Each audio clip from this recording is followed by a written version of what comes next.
Welcome back to Saffas Unscripted, episode 137. Brevan, my man, no bread today. The guy's stuck in traffic. He's on his way to cricket. You know, we are sportive guys. I don't play rugby anymore, but I do love some cricket. I do love it. I know I spoke about paddle. Brevan, surely just tell me you've been a cricket guy in your life at some point as well. Of course, I have. Every South African boy is a cricket oak at some point in their life. I played it throughout my whole life in school and a bit out of school as well. But obviously, rugby's always been the main sport for me. But yeah, I've played it my whole life because obviously it's in different terms here. So yeah, man, it's like if you don't play rugby and cricket, it's like, do you even sport, bro? Like, you know, it's like one of those things.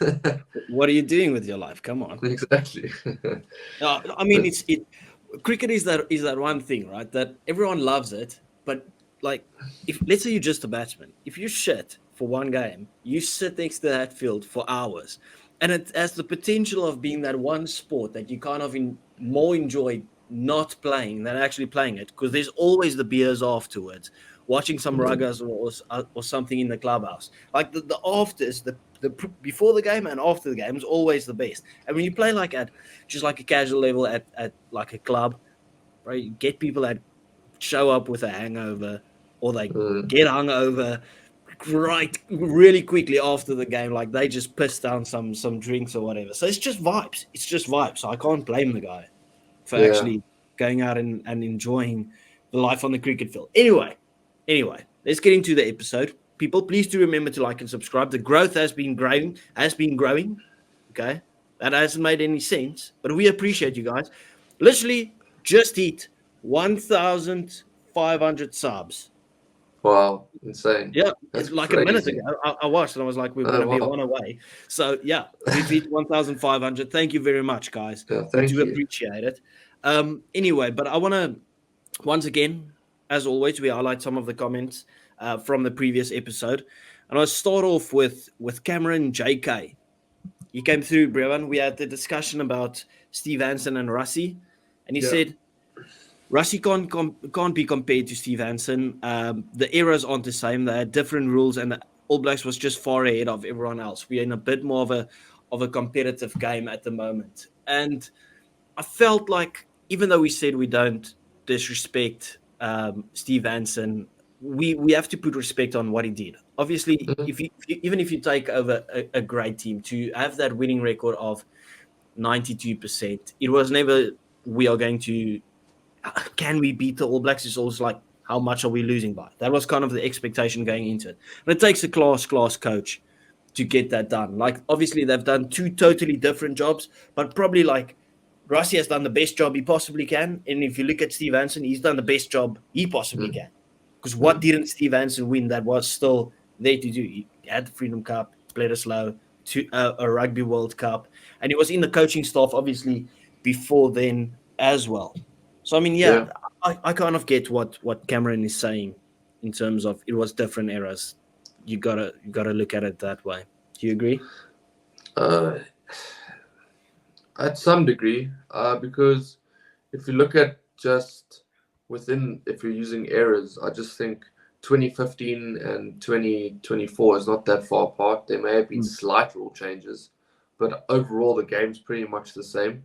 But yeah, I mean, like you said, both did what they could do to the best of their ability. Like, realistically, when Rassie took over in 2018, there was no ways he was going to keep a 92% record with that Springbok team. Not to that team.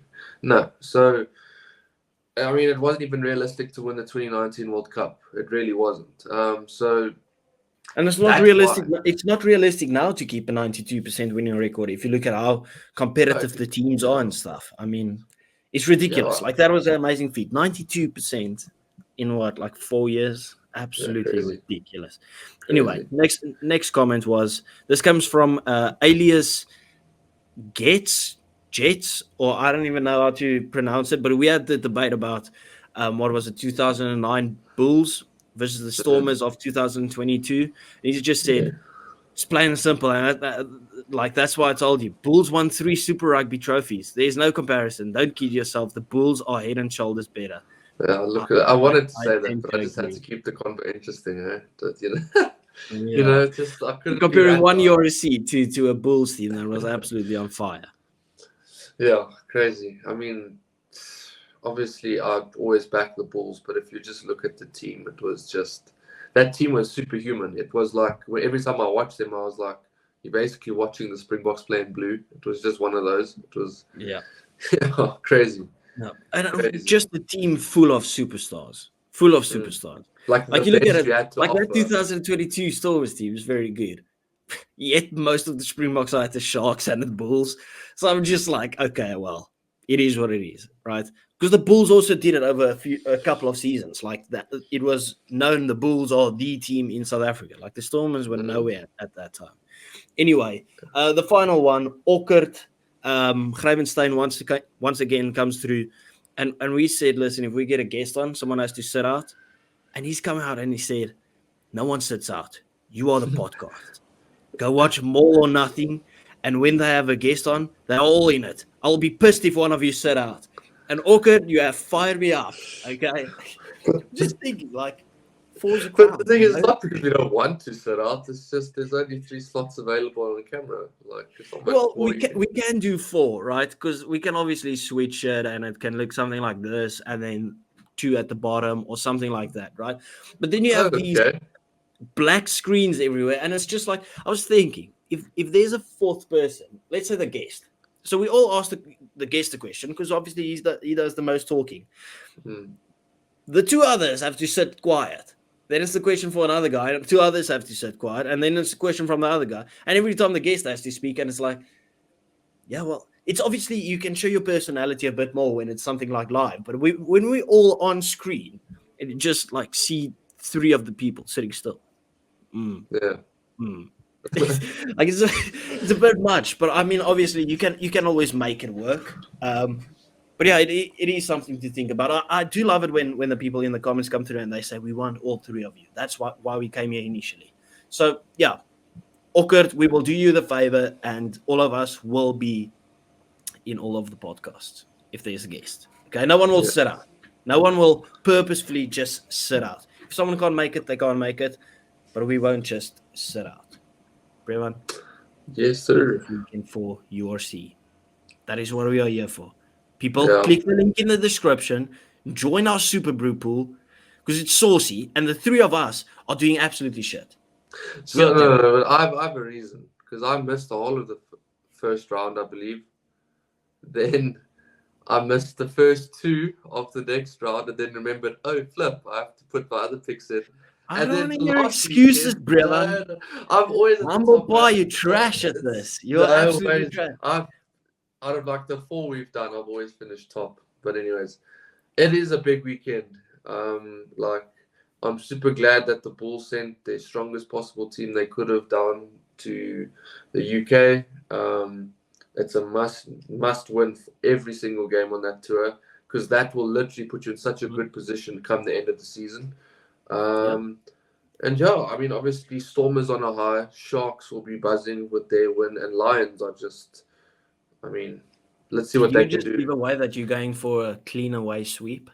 I don't know. Away clean sweep? I just want to hear the fixtures before because I don't know all of them. But Okay. yeah, it's Let's possible. we always start with the South African teams. We're not starting with the Bulls on this occasion. Okay, we're not talking about your magical Bulls. We're starting off with my team, Stormers. So this is a massive one. This is a massive game. We spoke about it that Edinburgh might be a bit hurt, after the little showcase that they had in South Africa. We're playing them in that 8,000 seater. That sounds like about 49,000 people in the stadium because that's just how it works. We had the discussion should South Africa do that as well. I would not be opposed to it. I am scared. I'm scared, but I do think the boys will get it done. Edinburgh Yeah, Stormers. that is a tough. It's tough. It's really tough because obviously it's an Edinburgh side that's at full strength. Hungry? Yeah, of course. I mean, coming back from South Africa with a disappointing trip, it's going to be super tough. I can't lie. Do I think the Stormers will win? I'll be honest, I'm 50-50. I'll back them because they're South Yeah. African and I want them to, but I would not be surprised if Edinburgh win this game. And that's just purely on who the Stormers have at their disposal and who Edinburgh have at theirs. Listen, if I was a neutral, I might just edge it to Edinburgh. I think Yeah, they'll I be would as so well. hungry coming back. They need to have some sort of statement, some sort of release. There's this built up tension in them now after they've been shit. I mean, they looked good against Leinster. They should have beat the Bulls with the Bulls lineup at the Bulls Altitude Rugby Club, clutching up. And then they got smoked by the Lions. Surely they come home and put in a better performance. But I'm backing my boys. I'm backing the boys. Listen, we were terrible against Ospreys. I'm done with this joke of we've only played one game. Okay, we were terrible against Ospreys. We lost that game. But as bad as we were, I know it's only Zebra. But Zebra had not a single sniff in that game that we played. And I think we take some confidence from that. And it's the same as the Bulls, where we said standards need to be set. The boys need to be ready for this game against Edinburgh. And the thing is, I just think Edinburgh's defense is a bit leaky. And I think that is exactly what the Stormers want to do. Like, we've played them multiple times. We know we can get at them with the way that we attack, our fluid running rugby. And if your defense is all over the place with this Stormers team, you will be in for trouble. So now I'm actually taking it back. If I wasn't neutral, I'm not backing Edinburgh. I won't edge it to them. I'm going Stormers to take it. Close, sneak over the line, but we'll take it. I'm going Stormers by 5. Yeah, if Stormers do win, it's going to be extremely close. I don't see Stormers running away with it at all. But I don't know. I just think Edinburgh is too much writing on this game for them. Like, I think Stormers have something to fall back on in the sense that they don't have their full squad available at their disposal in Europe at the moment. But obviously, like you said, standards need to be set. So guys like Damien Willems, the leadership guys in that team, will probably stand up and say, listen, guys, we actually can't afford to lose this game because we have a goal at the end of the season that's to make playoffs, hopefully even make the final. And we can't be doing that if we're giving ourselves a finish in, let's say, 7th or 6th or 8th or whatever, and you have to go and play Bulls away and Leinster away, that type of thing. Then it just gets tricky, you know. So for South African teams, obviously a massive focus is to win your games in South Africa, but I think the mindset should shift into we have to try and take as many points away from the away games as possible because that's where we're going to gain our spots up on the log because we know some teams don't travel better than others. So yeah, it's a huge game for both. I just personally think with what Edinburgh had to go through in South Africa, I just cannot see a massive response not coming. Like, it has to come, and it has to come at home in front of their fans, you know. So yeah, that's where I'm. The big thing for me is like 3 or 4. They've got these savages at the breakdown, Edinburgh. The thing is, like, the one thing that I've always called for with the Stormers is that I feel like there's not enough workhorses that just do their job, secure the ball at the breakdown. If we can do that and we can get that backline going, I'm sure we can get the job done. But if we are going to be lazy and not do the grunt work, it could be a long, long day at the office. Basically, that's what it comes down to. So you're backing Edinburgh with 3 points? 3 or 4, probably 3. But yeah. Okay. Yeah. We're not talking about the Bulls. I'll starve you from talking about the Bulls. That's fine. Okay, we're going next up. Sharks versus the Benetton. Obviously also away from home. Massive performance for the Sharks the last weekend. We spoke about that it's just the Dragons, but the Welsh teams have looked good. The Welsh teams have not shied away from they've not shied away from putting in decent performances and making games tight and making it ugly, playing it at their tempo. But I'm going with the Sharks to get the victory still. I just think that backline, when you think about it, and you still see the likes of Jaden Henriksen, Siam Masuku, Andre Estreisen, Ethan Hooker, Lorenzo Julies, even Jordan Hendriksen that can slot it from absolutely everywhere. They've got the massive back. I just can't see where where Benetton gets the upper hand. Might be Augustine Crevy's debut, if I'm not mistaken. Maybe that Could sort of be. thing. I haven't seen their lineup, but I saw the Sharks, obviously. And yeah, it's a lineup that, again, without the Springboks, still looks very solid. It's a team you want with a lot of depth, a lot of talent, like Pepsi, James Venter, Tuchuka brothers, one on the bench, one starting. So Trevor Nyakan is now getting a start, and obviously Chunu will come off the bench. So, like, listen, the depth they have is crazy. And I think it's more than enough to get them over the line against Benetton. Because, I don't know, I feel like this is so silly, but like I feel like when South Africa, other than the Sharks last year, but when South African teams travel to Italy per se, they seem to do a bit better. Like, if that makes sense. I don't know why that is, but where they Is travel it well as is wet and Italy. cold there as the rest of the Europe? I don't think it's as bad as the rest of, or like the UK per se, but yeah, I just think this is a big opportunity for the Sharks to win another game, bonus point win. Definitely got to keep the eye on that. And definitely players to now stick up their hand and say, listen, when the Springboks come back, I also want my spot. So Yeah. they're going to want to perform. And, they've got a whole Springbok team coming back into that side. So you got to step up. I mean, Jordan Hendrickson, he's got Fussy coming back, these types of things. So they'll say, listen, we doing the grafting here. You only hear a few games of the season. Like, let's put up my hand. And obviously seeing apparently Eben is ready to go according to Plumtree, ready to take on the season, which is good. I think it's a refreshing start for the Sharks. Eben, it's a bit, That guy's on holiday. No, There's he's no way he's raring to playing. come back. He's not playing this weekend, champ. No. I know, but that guy, I don't expect to see him in the next 3 to 4 weeks. Nah, I think you might just see them. I think the next time we see him, and he's still in the Buck jersey, playing That's automation. crazy, bro. That's crazy.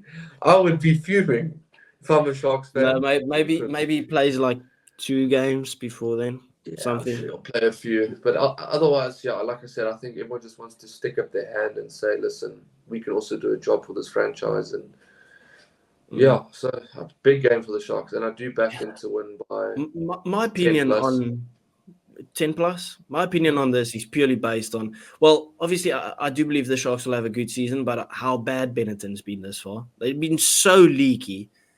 They just haven't showed anything, really. Where the Sharks will probably take some confidence, and they've been there now. They've acclimatized, obviously getting into a bit better weather as far as I'm concerned in terms of going to Italy. I just can't see where Benetton gets the upper hand. The backline of the Sharks are so dangerous, so scary. Look at that forward pack; it's massive, guys. Just don't see where that advantage lies for Benetton to get it done, unless you talk about home ground, and then you think, well, is Benetton going to sell out their crowd at the moment? Probably not. So, yeah, I'm going with the Sharks to get at least 11 points in this one, and I think they'll look better than they have in the season so far. But anyway, let's go to the Bulls. Your team, big boy still there, big name still there. Big game against the Ospreys. It's not easy going to Wales. It's not easy going to the Ospreys. But surely you get it done. We spoke about the standards that you guys need to set in terms of getting that points away from home. Very good performance, very clinical performance against Ulster on the past weekend. You got the job done over Benetton. You got to get it done over this Ospreys team that could be a bit doom and gloom after they didn't get a single point against Munster. Yeah, look. I'm taking things into context here. The team we've sent, there's no excuses. Like, you can't say nothing. If a loss happens here, it's not a good look. You've sent your strongest boys down, which means you should use your strongest boys. Yeah. And I could maybe see a game where some of them might come off the bench to give them a bit of a break in this 4-week trip. But ultimately, first game, you want to set the sails high, and you just want to go and you want to win convincingly. So, I'm expecting nothing other than a win. I know it's going to be tough. No, I'm not saying it's an easy trip, but Yeah, like I said, standards are a thing, especially when you have such a strong team. And like I said before, it's important to get as many points as you can away from home because this is your Yeah, time to especially capitalize. at the start of the season. If you can catch other teams cold, that's exactly what the Lions are doing at the moment. And we'll speak about them in a second. It's like if you can play your strongest boys, play your strongest boys. We literally saw how vital it was to, for instance, Glasgow. That just took all the points, played their strongest team, got their points, and in the end, that led them to getting home.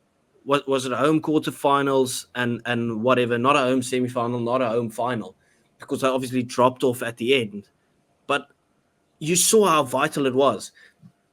We saw how vital it is for instance, Benetton, right? They were in fourth position, and any team can catch that massive drop off. But if you get that points early on the board, catch a couple of teams cold, you put yourself in a really, really good position going in from the middle to the end of the season.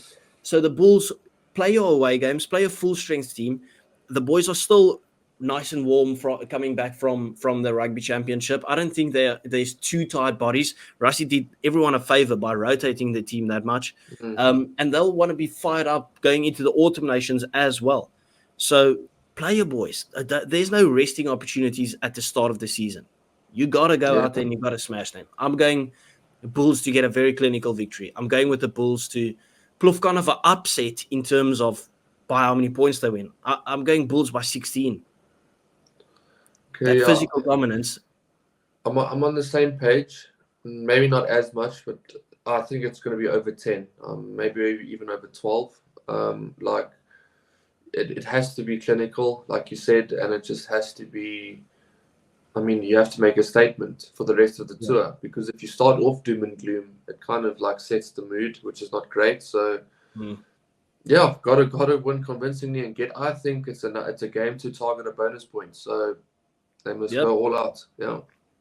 And then finally, let's go to who, in my opinion, the best side in South Africa at the moment. Well, in terms of watching it, Lions taking on the Dragons. This Lions team is just so good at the moment. Like it is proper sexy rugby. And I've given the Dragons a lot of props, but this Lions team, they look different. They look hungry, and I want to see them doing the same job that they did at home, doing it abroad.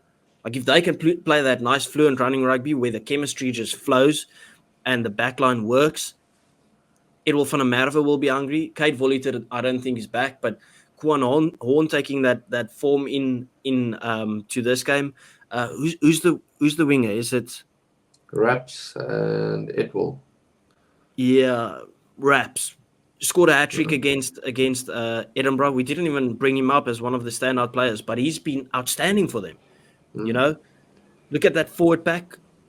They should get the job done. They have to get the job done against the Dragons. I'm I'm not too setting sure. the standards for the Lions with how good they've been playing. Yeah, okay. Obviously, with the form they have, they'll be very confident and they'll be expecting a win. I think this is the game that will convince me the Lions are truly ready, if that makes sense. Like I don't know how to put this. I mean, they're coming off a Currie Cup final, Brev, and they put 48 points absolutely. on. But this is a different test. I just think you travel. I think Craig Vollet is a big loss, bigger than people think.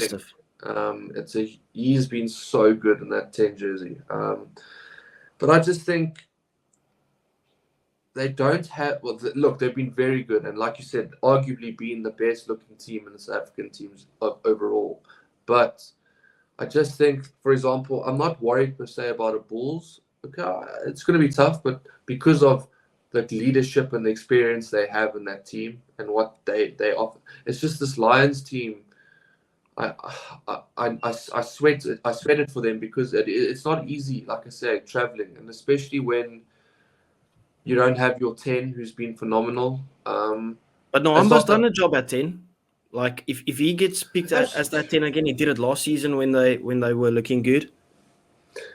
Yeah, I don't know. Something's worrying me about that game in the sense that I just think it's going to be one of those nights where it's or days or whatever where it's your average trip to Wales, Scotland, or Ireland or whatever, and it's just a horrible trip because nothing's going your way, nothing's clicking for you. I'm just nervous in that way. Obviously, if Lions are playing their best rugby, I fully expect them to take it. I just think the Dragons might have something up their sleeve. But I'd love for them to prove me wrong. The Dragons aren't an easy team to beat at home. We saw the Stormers struggle against them as well. But I want to keep the standards, and then obviously I'm going with the South African clean sweep. That's what I want to see. I want to see something change this season where we actually say, okay, we can play away from home. I know it's not easy. I'm not saying it's easy, but if you look at our players there, you look at the form that the Lions are on at the moment. I know Dragons made life tough for the Sharks, but in my opinion, the Lions are better than the Sharks, and the Sharks could get it done. Then the Lions should be able to get it done. So, yeah. I don't know. Then again, I just think the Sharks have that something extra in that team. I don't know what it is. But I'm hoping the Lions win because like I said, if they do win, it shows me that they are ready for a proper go at this whole thing. Not just let's try and make 8th place and get knocked out in the quarterfinal. It shows me they are ready to take a charge, whether how far they get or whatever. At least I know they're competitive in what they're doing compared to the first few seasons or the first season where they were just absolutely nowhere. So yeah, I mean, rooting for them. Obviously, I predicted 2 South African teams to lose, which isn't great, but shambles. It's just I tried to be as realistic as possible. But yeah. We'll see what happens. I'd love a clean sweep. It would be great. Lions by 9 for me. I think Cardiff by 4. It's not Cardiff. Not Cardiff. Dragons. My apologies. Yeah. We're all over the place because now we're jumping to the derbies. There's 2 derbies this weekend. I want to speak about the Irish, especially in the one, because it kind of attaches itself to what we spoke about on Wednesday morning. We are in the golden era of rugby. The growth of the game has been insane, whether that's through big media, the smaller media like us, for instance, fans getting involved in everything. You see the book of Johnny Sexton making the rounds. The Rugby World Cup has just been completed. The Six Nations are looking good. Rugby Championship, in my opinion, had one of the best seasons ever. And all of this has added to like the growth in Ireland in terms of rugby has been sensational. And to think that a country of 6 million people are going to stack out a stadium, Croke Park, 82,200. I know we banter the Irish a lot. We don't have our own Irish Jerry Flannery on this episode. But just a massive congratulations and well done to the Irish going out and supporting their boys. Because this isn't even a Champions Cup game. This is one country, 2 franchises of one country, filling out 82,000 people. We talk about the Stormers and the Bulls filling out or international games. Franchise rugby, absolutely massive, Bremen. Like that's what you want to see. That's a massive victory for rugby. Yeah, you beat me to it because when we got to this game, I was also going to speak about just congratulating the Irish and supporting such a such a small population, but still so passionate about the rugby as a whole, and packing out a stadium of 82,000 is crazy. Like, but the Irish are very passionate about all of the athletes. I remember watching the Olympics and seeing a bunch of videos about it. You look at the sevens and stuff. It's a very, very passionate country. So I think it's a country that's like everyone kind of, I don't want to say looks down at them, but like within the UK, it's almost like, not in a rugby sense, but everyone looks at Ireland like, oh, you're the odd one out, because obviously, they have some that aren't necessarily part of the UK. Obviously, they have Northern Ireland. Yet they're leading the pack. But I'm super proud of that country as a whole, just because of what they're doing for the sport. I mean, who would have thought Ireland would have come in with vengeance and just said to the Springboks and New Zealand, like, listen, you two, you ain't all it all this time. So yeah, I mean, But I'm looking forward to that game. Like, me too. Watching 82,000 people watching like the 2 fiercest rivals in the world, like, or top 3 easy. It's like, oh my goodness, like you're gonna. Where do you rank this rivalry? Oh, it's easy. In terms of rugby rivalries, include international, it is Top 3. easily top 3. Easily. Yeah, absolutely. I think it's bigger than Bulls Stormers. Yeah, easily. Because you Honestly, actually still it's want to see the Bulls, the Stormers do well. I don't want to see the Bulls do good. No, don't give me. don't lie. You prefer the Bulls over Leinster to win the damn thing. But like, Yes. yeah, I just. But like, honestly, like, I'm just keen for that game. Obviously, I think Leinster might just make it look very, very easy, just because I of don't how think good. so. I don't Okay, think look, so it's a at all. derby. I don't think very, very easy. I think that's Form goes out of exactly. the window, brother. Yeah, of course. But I just think let's have that extra bit of just key personnel that will get them over the line. That's what I think. That's what I'm going to leave it as. Got about But 12 hooker injuries. If there was a guy to get them over the line, it's going to be Ergje Snyman. The guy does damage coming off the bench. how? I mean, seeing Achia play, Munster Oaks are going to want to absolutely like a night. I don't care if he looks We like might see a repeat of Ergje Snyman and Casey. Wow. like yeah. That's like let's be honest. Illegal tackle. Yeah. If you just look at what that rivalry means, I mean, I think James Lowe was on I don't know if it was a press conference or podcast the other day, but he was saying like, obviously we support each other when we put on the Irish jersey and whatever, but when it comes to that, I'm gonna want to get one up on those guys, and they're gonna want to get one up on me. So again, these are now Munster guys who aren't South African. They just had Achia as a teammate. They know that he's won a World Cup. They'll naturally just be like, you ditched us for Leinster, our biggest rivals. You took our Ergje World Cup. Snyman versus John Klein. It's going to be spicy. I'm really keen for that game. Beautiful. Just the matchups absolutely everywhere, all over the park. Yeah, it's a great game. It is stunning. And to think like this will be even better than, and I thought Leinster versus Northampton Saints was great to watch because you could feel the crowd through the TV. Now you've got to spice it up, a rivalry, the biggest one. Oh, it is sexy. I'm going with the Leinster victory, but I do think it's close. Munster has the knack of getting one over Leinster, if I'm not mistaken. They do. But I'm going Leinster to get it done. 5 points. 5 points in it. Yeah, okay. Yeah, like I said, I was probably exaggerating when I said Leinster make it look easy. But yeah, I think Leinster by 7 or 8. I just think if you look at the two teams, I think they just have that extra try in them, if that makes sense. But like I said, form goes out the window. Who cares about form? Munster coming off a good win against Ospreys. Leinster coming off a good win against Benetton. It's all fair, lovers' war. It's going to be brutal out there, I'm sure. I'd love to see some big hits and then guys getting frustrated. I want to see passion in this game. I want to see some argy-bargy. Miss games, yeah, absolutely. You want to see some passion, man. I want to see Tide Burn grab Brian Beard.